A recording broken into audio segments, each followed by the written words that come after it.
Bonjour Daniel. Oui, bonjour. Quoi de neuf?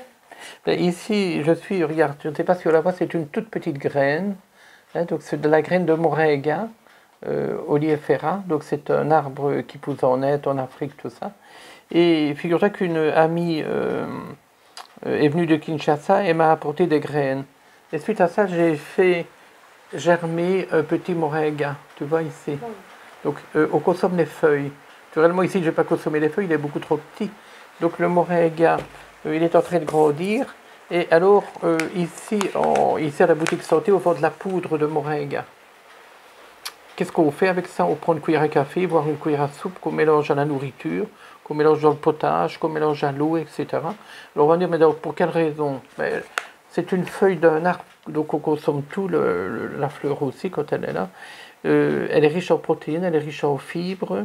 Il y a 23 grammes de protéines pour 100 grammes, énormément de fibres, très peu de sel. Elle est riche en calcium, potassium, fer, magnésium, vitamine A, vitamine C, vitamine E, antioxydants. Pour te donner une idée, à poids égal, le moringa, les feuilles de moringa contiennent 2 fois plus de protéines que les yaourts. Il y a 4 fois plus de vitamine E que la carotte. Il y a 3 fois plus de potassium que les bananes, donc c'est très bon quand on a de l'hypertension. Il y a 7 fois plus de vitamine C que les oranges. Et il y a 4 fois plus de calcium que le lait. Et il y a autant de magnésium que le chocolat noir. Donc c'est une feuille qui permet de nourrir et de combattre toute la malnutrition, que ce soit en Afrique ou même en Europe, parce qu'il y a des gens aussi qui sont en malnutrition.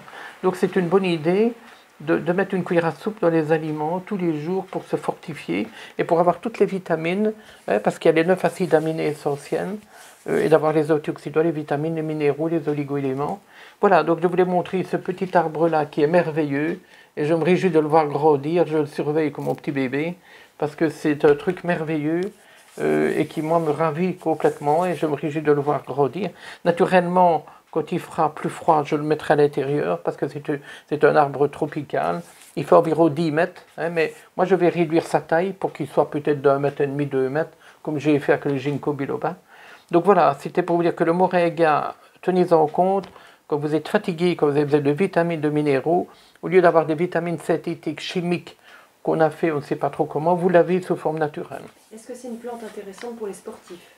Ah, pour tout le monde, parce que là, il y a beaucoup de protéines, beaucoup de minéraux, donc quand on est sportif, on use les minéraux. Donc pour moi, c'est un élément qu'on pourrait faire tous les jours, un peu comme la spiruline. C'est un peu dans le même but. Quoi. Super, merci beaucoup. Voilà, Daniel. à bientôt et bonne dégustation de moringa si vous en utilisez. Merci beaucoup. À bientôt.